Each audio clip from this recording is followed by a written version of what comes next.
Rapaz, e essa notícia, moeda digital brasileira até 2022? Que coisa, hein? Será esse, galera, o fim dos custos que nós temos no nosso país com papel? Será que é a mesma coisa que uma criptomoeda? E é nessa pergunta que se encontra o último problema. Algumas pessoas estão levando em consideração essa notícia como uma oportunidade, quem sabe, aqui no nosso país sobre moeda digital, sendo ela brasileira, quando na verdade tem muitos poréns por trás disso aí. Então, já que alguns estão levando isso para o lado errado da força, vamos resolver este negócio. Meu nome é Arthur Boechat e eu sou um nerd de Wall Street.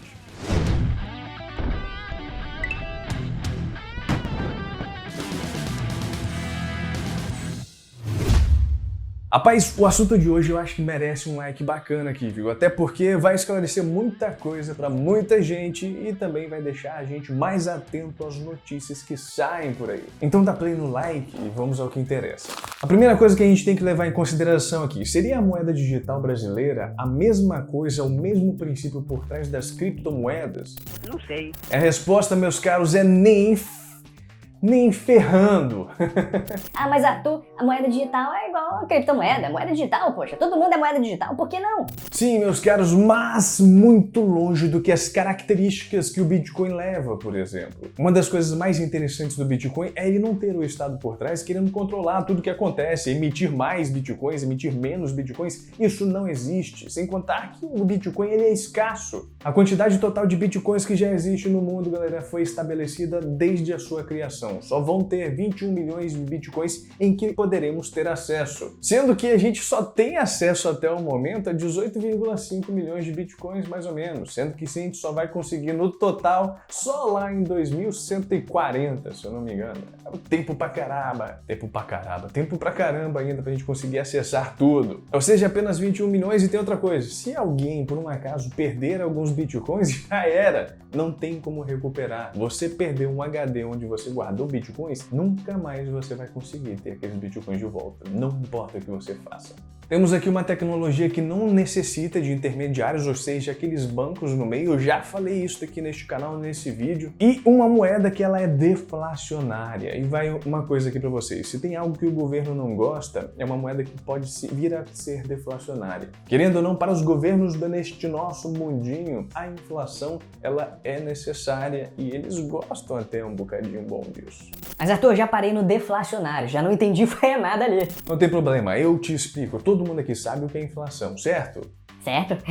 Bom, mais ou menos. Muitos entendem que inflação é aquele momento onde as coisas ficam mais caras. O seu alimento lá, o seu arroz ou o seu feijão estão mais caros do que estavam antes. Então ali teve inflação. Quando na verdade, meus caros, isso é nada mais nada menos do que uma consequência da inflação que está correndo na nossa moeda. Então vou ser mais simples aqui para vocês. Podemos dizer que a inflação é nada mais nada menos do que a diminuição do poder de compra da moeda de um determinado país. Por exemplo, se você tem 100 reais hoje, com toda a certeza do mundo, você não consegue comprar as mesmas coisas que você comprava um ano atrás com esses mesmos 100 reais. Aí você se pergunta, claro, Arthur, isso aí é tudo culpa dos comerciantes. O tempo vai passando, eles vão aumentando o preço das coisas. Sendo que, na verdade, eles nem aumentaram a qualidade. Então, meus caros, é aí que vocês se enganam. Na verdade, não é bem assim. Eles podem até ter, claro, parcela da culpa dentro disso, mas digamos que existe uma lista de culpados. E os comerciantes, meus caros, eles estão bem lá no finalzinho desta lista. E um exemplo dos integrantes desta lista está a emissão de novas notas. Vamos imaginar o seguinte,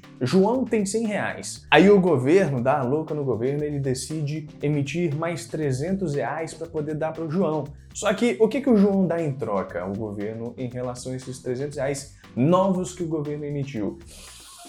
Nada. Então, se nada foi feito para que o valor daqueles 300 reais tivesse de fato alguma coerência, o que o João tem na verdade são agora 400 reais, só que o valor desses 400 reais ainda está empregado naqueles 100 reais que ele tinha antes. Só que agora cada uma dessas notas de 100 reais vai valer 25 reais cada uma. Ai, Arthur, que exemplo tosco, mas é tosco, mas é verdade. Então, botem isso na cabeça de vocês. Vocês têm dinheiro, o governo emite mais moeda, só que não tem nada que possa sanar essa emissão.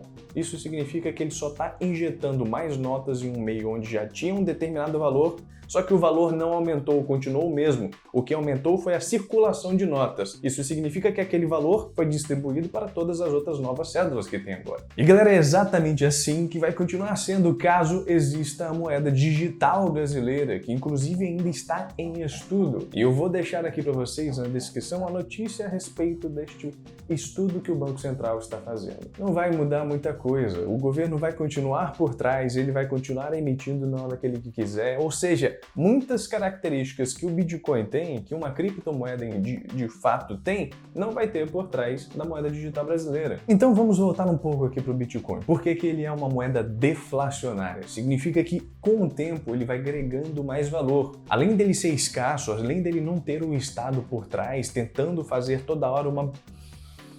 eu não vou dizer besteira, mas fazendo coisas com que de fato não contribuem para que a moeda continue sendo valorizada, ou seja, ele atrapalha mais do que ele ajuda, por mais que ele tenha boas intenções, coisa que o inferno todo mundo sabe que está cheio. Mas eu acho que eu também não vou botar isso no vídeo não. Eita ferro. Então, por isso, vamos voltando aqui agora para o Bitcoin, ele é uma moeda deflacionária, ou seja, ele vai acumulando valor com o tempo. Em vez dele ir perdendo valor, que é o caso da inflação, ele acumula, ele é escasso, não tem governo por trás e tem cada vez mais demanda, cada vez mais pessoas procurando por aquele negócio que não existe mais daquilo. Então, se tem mais gente vindo querendo uma coisa que existe pouco, o valor daquilo vai aumentando com o tempo. Cada vez mais pessoas possuem desse ativo, cada vez mais demanda tem naquele ativo, cada vez é maior, cada vez é maior, cada vez maior é o valor desse ativo. Deu para sentir a diferença? Para mim, um ponto positivo que seria aqui no caso é que talvez diminuísse os custos que nós temos com a emissão de novas notas. Isso levando em consideração que a tecnologia utilizada por trás da moeda digital brasileira, que porventura venha a ser utilizada aqui no nosso país, não seja tão cara assim. Tudo que vai dizer se vai valer a pena não ou não é o valor por trás da criação dessa moeda digital. Se for melhor, se for mais barato, se tiver um menor custo para o país, com certeza eles vão achar interessante e vão querer investir neste projeto. Caso contrário, se for mais caro fazer moeda digital, o que eu acho que é muito difícil, mas se for mais caro isso, por que que eles vão criar moeda digital aqui no país? Mas vamos considerar que deu tudo certo. Fizeram um bom trabalho, uma boa estruturação da moeda digital brasileira e ela vai acabar vindo em 2022. Que coisas irão acontecer? Uma, moeda física, ou seja, as nossas queridíssimas notas e moedas, com certeza elas não deixarão de existir. Até porque, imagina um país que só tem a moeda digital e de repente uma das cidades desse país, ou até mesmo porventura o país inteiro, venha a ter um blackout. Nós estaríamos reféns da energia elétrica, meus caros. Significa que se em algum momento a gente não tivesse energia em uma cidade, tava todo mundo ferrado, porque e aí, como é que ia comprar? Como é que ia vender? Como é que ia fazer com que a economia daquele local circulasse se não tem energia? Tenho certeza absoluta que eles vão levar isso em consideração. Quer dizer, eu acho que eles vão levar isso em consideração e é exatamente um dos motivos de continuar se utilizando um pouco do nosso papel, das nossas moedinhas. Se já é ruim a gente ficar sem energia porque a gente não pode assistir televisão, porque não pode utilizar o celular, porque não consegue enxergar, imagina ter agora mais uma característica de ficar sem energia, que é não poder usar o seu dinheiro. É um problema extremamente enorme, apesar de que temos uma eficiência energética de criação de energia elétrica aqui no nosso país um tanto quanto confortável. Ou será que não? Mas e aí, vocês já pensaram nisso? Olha só, se vocês estão considerando que a energia elétrica é cara hoje, imagina ela ser a principal fonte de utilização do seu dinheiro. Se ela já era cara antes, meus caros, se você depende dela para poder usar o seu dinheiro, eu acredito que ela vai ser um pouquinho mais dolorida. É claro que já dependemos hoje um pouco dela, só que imagina se ela for a única fonte necessária para que um país utilize a moeda dele. Cara, isso é preocupante até porque, como sabemos, o nosso país gosta de utilizar coisas para poder aumentar o valor. Então eles vão com certeza aumentar o valor da energia elétrica. Cara, tem tantos poréns que a gente pode levar em consideração da criação de uma moeda digital aqui no nosso país que daria até mais um vídeo falando sobre isso. O fato é, meus caros, não levem em consideração que serão as mesmas características e terá o mesmo potencial. Não pensem desta forma.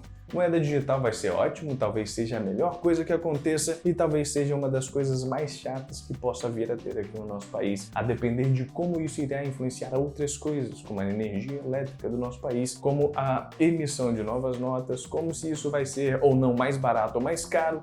Ai, tantas possibilidades que no fim das contas só vai depender do Estado. E isso é um problema. Infelizmente temos um Estado não tão eficiente. Tanto que minha cadeira acabou de fazer um estalo aqui danado de dor. Mas é o caso, né, meus queridos? O que a gente pode fazer? A gente pode esperar para um bom estudo ser feito, para a melhor coisa vir para nós e termos uma boa relação com isso lá no futuro. Mas eu acho que vocês tinham que saber um pouco mais dessas diferenças para que possamos seguir em frente sem que coisas absurdas sejam achadas a respeito da moeda digital brasileira. Meu nome é Arthur Boechat e eu sou um nerd de Wall Street.